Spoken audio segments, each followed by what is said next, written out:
Shalom. First and foremost, I'd like to give all praise to Yahweh, Ba'ashem, Yahweh Shai, Ba'ashem, Rakakadash. Double honors, the elders and apostles of Great Millstone who are teaching this truth in sincerity. And shout out to Yakims out there in the four corners of the earth proclaim this truth. Braka the Yahweh, Braka the Yahweh Shai, Ba'ashem, Rakakadash, Brakatum. So, out here, prophesying the downfall of Babylon the Great, America and the Scriptures, and of course, its main ally, right? You know, the Israeli state, which is going to be more than an ally. I mean, pretty much the Israeli state and the U.S. are submerging, right? You know, pretty much making their desolations with them, right? And like everything else, though, you know, well, there's been a heavy Illuminati sacrifice this week. Now, last year they sacrificed like 5 in a row. Right now, it's the count has been 2 in a row. Major celebrities being sacrificed. I mean, we know that they're Illuminati sacrifices because, hey, out of the woodworks, they've already shown you some Illuminati symbolism concerning Dolly Parton, you know, and like the checkered floors and all that, and let you know, look, man, you know, all these people made a deal, and when the devil cashes in on them, they can, you know, and so, like everything else, though, it's coming out of the woodworks, you know. Lots of things. But most of all, though, they need sacrifices in order to get things done, because Esau's at the end, man. He's been uncovered. His foreskin's been uncovered. He's been shamed worldwide. Everybody knows that they're the biblical Edomites. You know, and just like I was here last time, man, you saw that, you heard that bug out, man, you know, just, and like I said, not a Jacob's sight, but they didn't know that I was an Israelite foreigner, but the demon knew, and that's probably why he made that Edomite say it, right? You know, because like I said, Esau's a perfect host for demons because, hey, Esau is a demon, right? He is the devil the Bible speaks of. So like everything else, though, it came out, you know, and so like everything else, though, you know, of course, man, you know, his kingdom is no more. You know, it's coming to naught. Just like we told you it was, right? I mean, this gospel's been preached in the four quarters of the earth, so I'm just going to go ahead and get that, right? Because we're in that time now. And we're telling you not to worship the beast and its image, right? You know, to not get caught up in Esau Edom, to get, you know, come out of her, my people, right? To come out of Babylon, that you be not partakers in her sins, for her sins have reached unto heaven. We tell you that all the time, you know. And most of all, to not take the implant.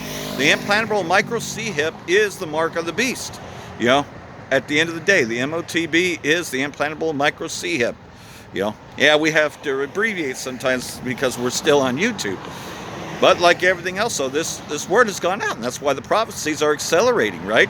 You know, and you can see that they've accelerated quite a lot. A lot has happened within the last 6 years or so, you know, since it's really been well known who we are. Revelation chapter 14, verse 6, and I saw another angel fly in the midst of heaven, having the everlasting gospel to preach unto them that dwell on the earth, and to every nation, kindred, and tongue, and people. You know, and that's been done with Great Millstone on down, especially the World Wide Web. Saying with a loud voice, fear the Most High Yahweh, and give glory unto Him, for the hour of His judgment has come.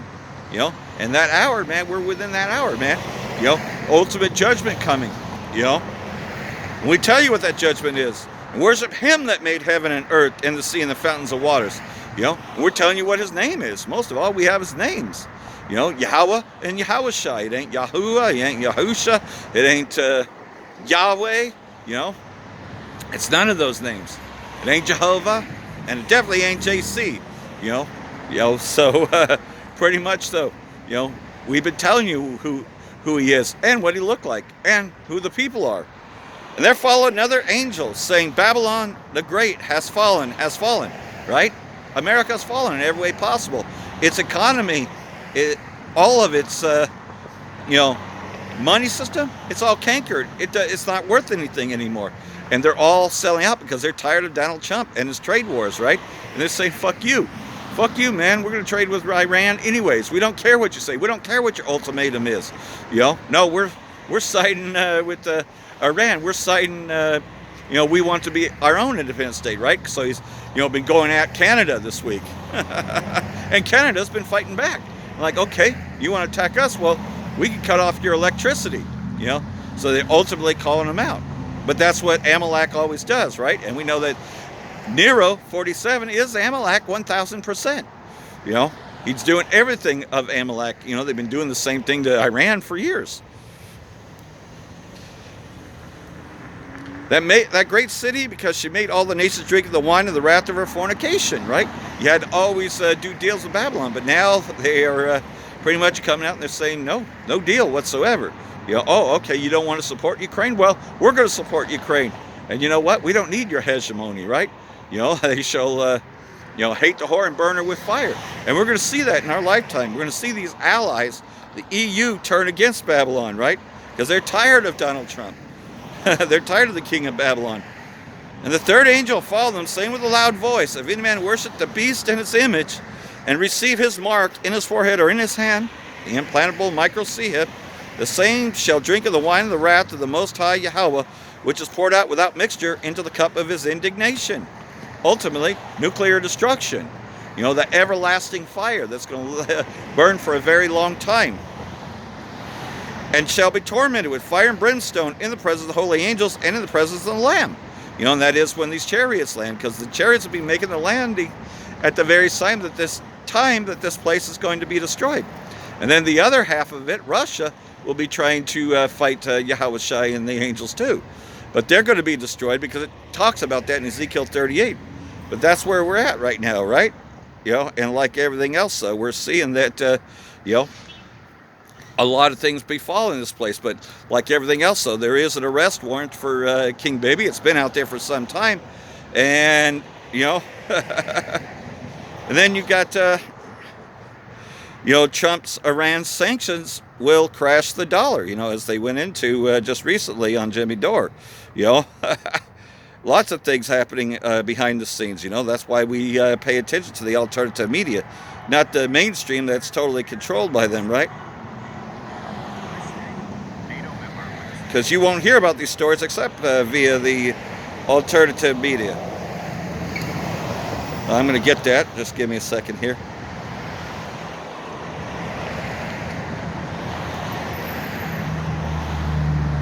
The news coming out of Tel Aviv and Ankara today is nothing short of earth-shattering, folks. We are witnessing the potential endgame for a man who has spent his entire political life evading accountability.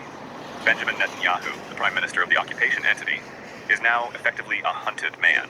After months of brutal warfare that the world has rightfully labeled a genocide, after decimating Gaza and turning it into an open-air graveyard for over 40,000 souls, after systematically dismantling international law and spitting in the face of global public opinion, the walls are finally closing in on him.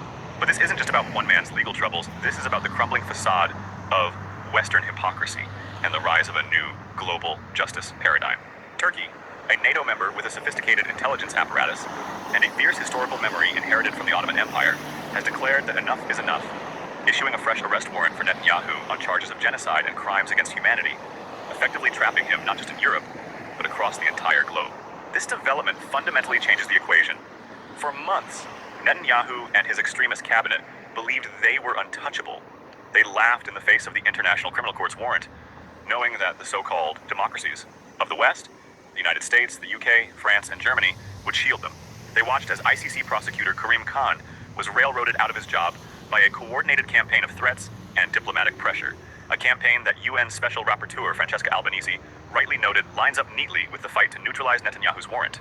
They stalked and intimidated anti-Israel lawyers, silenced dissenting voices, and even removed the man who dared to issue the warrant in the first place. But the hubris of the occupation regime has finally met its match in the form of Turkish justice. Turkey is not a European country that can be browbeaten by American pressure or Israeli lobbying. It is a regional power with a legal system that operates with a profound sense of justice, and its intelligence agency, the MIT, possesses the reach and capability to make this arrest warrant a reality, outsmarting even the vaunted Mossad. And so there you have it, though. You see that it's coming to its end, that pretty much, though, arise Gomer, and that's why it said Gomer and all its troops, right? So here we are, arise Turkey, and of course you're going to see Gog Magog getting more involved, because of course Turkey is its ally, you see, and like everything else, though, they're also forming a Mecca alliance. Remember the Mecca Pact? That just happened like about a couple weeks ago, and already you got Pakistan and Turkey and Saudi Arabia all together. But they did ask Iran. Iran hasn't said yes yet, but they're looking to get Egypt in there and a few others, and they're forming their own, as you would say, Islamic NATO, because they're tired of the Israeli state ruling, right? So like everything else, so Well, that makes Ezekiel's prophecy make a whole lot of sense, right? And yet you got all the other things as distractions, right? So they have to have these Illuminati sacrifices, to distract everyone, but also to roll out their ultimate goal, which is, to form their new world order, and they want to usher in plans. That's why they're trying to speed up the NDAA. And just because King Bibi might be going away, he hasn't yet, but just because he might, don't think that this Bennett guy who will succeed him, who was the prime minister before, won't go after Turkey. They're after Turkey. So you got the war that's about to happen. It's not just about a war with Iran. No, this is an entire regional war. The Persian Gulf War. You could definitely say the Third World War that cometh quickly. The Valley of Jehoshaphat. And most of these scholars don't know anything about the Valley of Jehoshaphat, or where it is for that matter. You have to get it from Great Millstone on down, and you have to be taught the 100% truth, and there's no denying that they're all talking about World War III, and then you got, the main regional powers at war, right? Because Ukraine, pretty much though, may not be a NATO member, but again, NATO supports Ukraine in every way possible, and they've been at odds and ends with Donald Trump, over Ukraine. So Zelensky had already said, though, that if you don't support us, bad things are going to happen, because there's already an alliance. The EU will go after Donald Trump, and they will fire their missiles upon this place, right? Along with Ukraine. Ukraine will be the main reason behind it, right? And Zelensky could be leading that charge, because like everything else, though, he was supposed to be out of power soon too, So a lot of places are going to be firing missiles upon this place. That's why we tell you to repent while you still have time, and to come out of her, my people, you Israelites, Negroes, Latinos, and Native Americans, and then you foreigners that be among them, right? Because like everything else, though, you're going to have a lot of Israelites like me that don't look like the so-called, Negro, Latino, and Native American, but yet still go back, through our fatherhood, right? Because we're not all going to look alike. And as the elder brother Malcolm says, there's no such thing as black or white. There's brown, and then there's red. You got shades of brown, you got shades of red. White, it's like what you see on the white collars, man. And you can see that their skin is different when you put on a white t-shirt, with a tie. That the skin is totally different than the white t-shirt. So they're not white, they're red. Came out like a red hairy garment, So we're seeing the end of Esau's kingdom, right? And he knows it. He knows that he's near the end. Everything's collapsing. And like everything else, though, we're going to be tried. I've already been going through trials, but I know I'm going to be going through many more. I've already lost my place within the last 7 years, and ended up having to downsize to a 2-bedroom apartment. The only reason why I've been able to stay there for so long is because of the fact that the laws had changed as of January 2020. So they have to have a written consent, and they also have to help you get another place. That's another part of the clause. So they can't just ultimately kick you out like they did in 2019. So I've been able to stay there, and we got another inspection because they're about to sell the place again. This place has already been sold twice, and of course I live in the, as you would say, not so good apartments, right? In the projects, the ghetto. I'm not saying that it's bad enough. I mean, the sinks hardly work. They get clogged all the time. Just got the refrigerator replaced, So there's been some renovations, but like everything else, so not everything. The dishwasher still needs replaced. They constantly have to fix the washers and dryers there.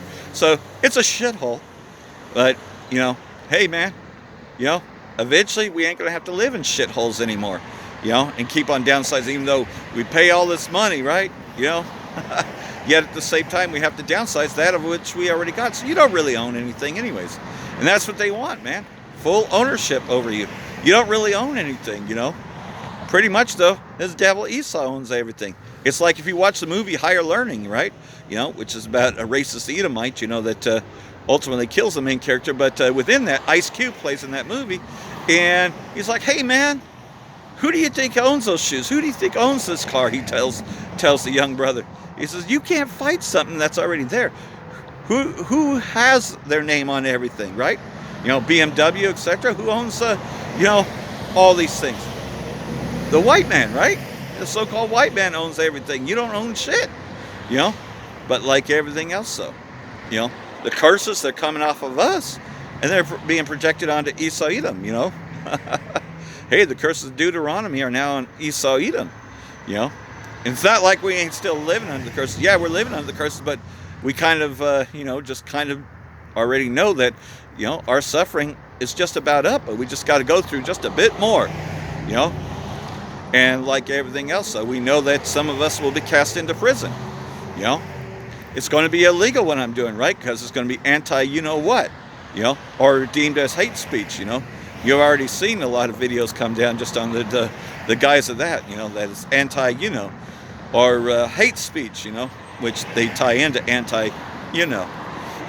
I just say it from now on, anti-you-know, because, you know, they claim to be something that they're not, you know. But we're proclaiming this truth. We're proclaiming we're the Israelites, Negroes, Latinos, and Native Americans, and that they have no claim over there, you know. And like everything else, though, you know, King Bibi, you know, he's not going to be around much longer, it looks like, you know. That this arrest warrant, unlike the ICC arrest warrant, this one has a lot of validity.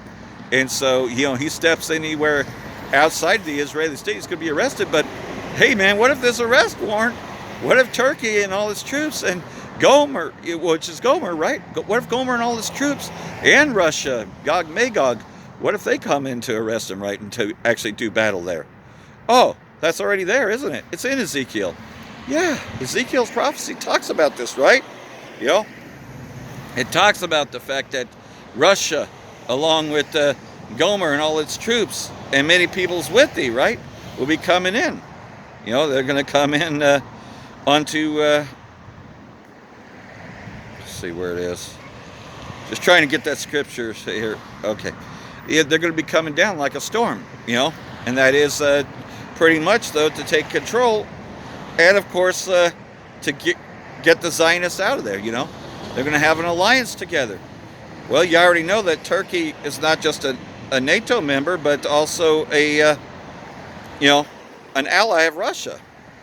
Ezekiel chapter 38, thus saith the Lord, this is verse 10, thus saith the Lord Yahweh, it shall come to pass at the same time, the things will come into thy mind, thou shalt think an evil thought.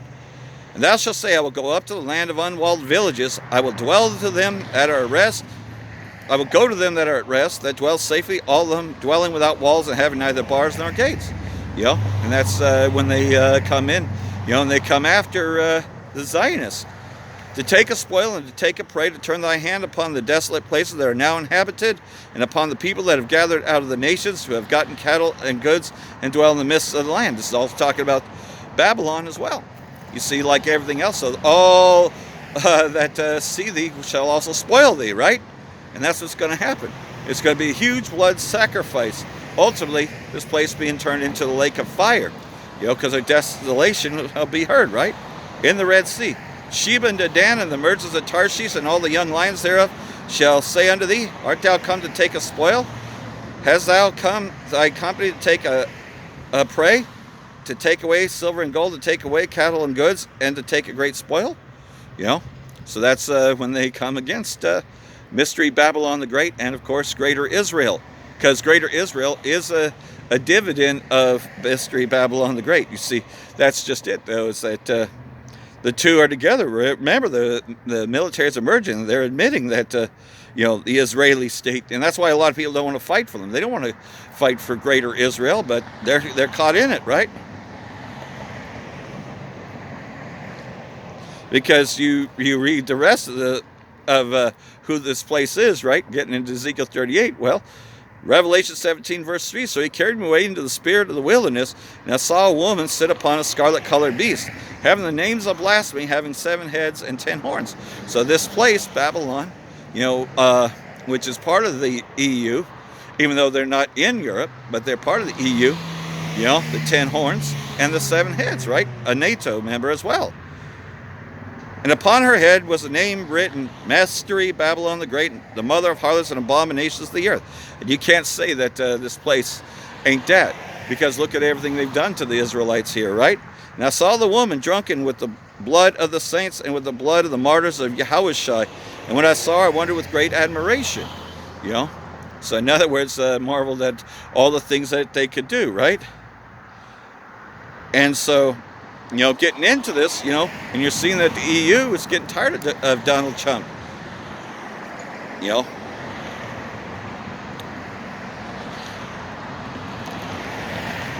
Verse 12, and the 10 horns which thou sawest are 10 kings, which have received no kingdom as of yet, but receive power as kings 1 hour with the beast.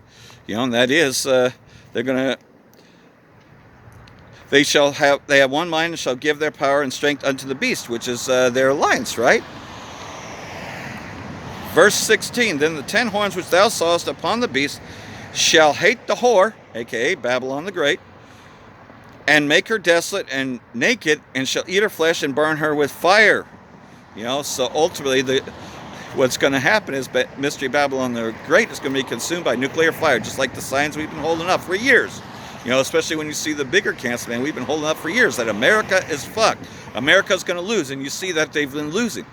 They've been losing aircraft, they've lost all their missiles, they've lost any liability or threat that they could ever make, you know. So, you know, King of Babylon, Donald Trump, is nothing more than a babbling idiot. A retard, if you will, man. Nobody's dealing with him anymore. Nobody's even listening to him. He's rejected worldwide, just like King Bibi is, right? So, and everybody knows about the Epstein files. Everybody knows he's a pedophile. So they're all getting ready to destroy Mystery Babylon the Great.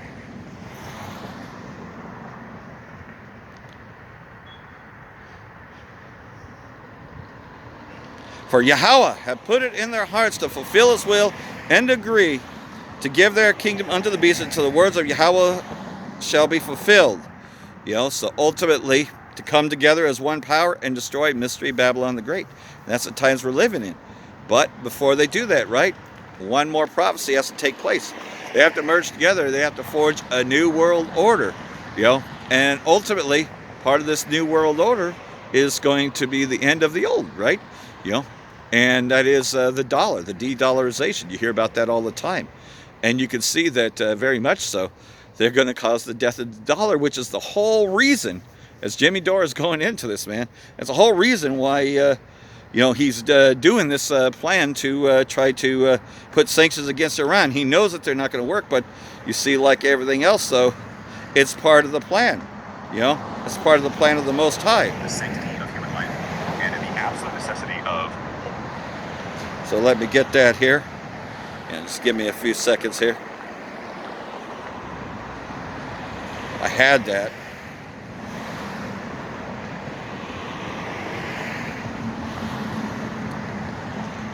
All right, give me a minute here.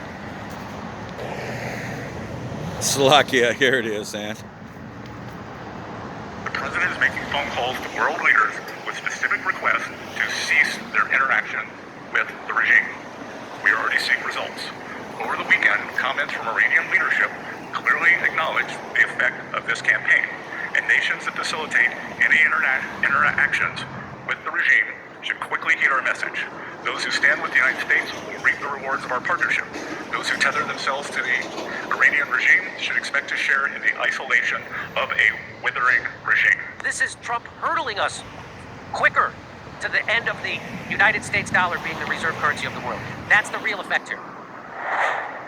Okay, so clear sign that the Iran war is not going well, and Trump doesn't have a way out. There's no military way out of this, and now they're going to try and do, this is the economic D-Day, meaning they're going to do even more horrible economic sanctions on Iran, which they did last year. Remember, there were people in the streets protesting in Iran, and the reason was because Scott Bessent and the Trump administration had put crippling economic sanctions on them and devalued their currency, so everybody's retirement was worth nothing and their dollar was worth nothing. But that was before the war. So now, then they started a war in late February, right? Was it February 28th they started that war? Anyway, and so now, and Trump said it's going to be over in 2 weeks, we're going to be in and out, bum. We killed Ayatollah, we killed his whole family, it's all going to be good. Well, guess what? It's not going well. There's no way out. We're almost all the way out of our strategic petroleum reserves, which means that energy prices, gas prices, and everything's going to go through the roof.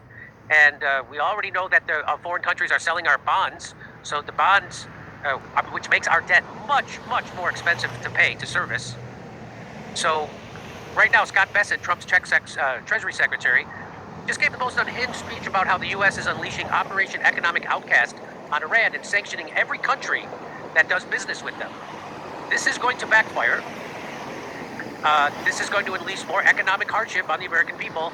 And this is the worst thing in the world that can happen, is that people around the world stop using the United States dollar to buy. So there you go. You hearing it first from Great Millstone that eventually Babylon the Great would come to naught, right? So when you have no purchasing power whatsoever and you just keep on doing your trade wars, you keep raising tariffs and you keep fucking off all your allies and you keep threatening them, what do you think is going to happen? They're going to de-dollarize. This is all done on purpose, and that's why they put Trump there. He's going to cause the fall of Babylon the Great. We've been telling you that for some time. Now it's coming to pass. So hopefully, you know, you've all been edified and you all heard it here from Great Millstone first. Let him say, Bracha the Yahweh, Bracha the Yahweh Shai, Ba'ashem Rekakadosh, Wa Abba Babal. Brakatum, Jehovah Elect. Shalom.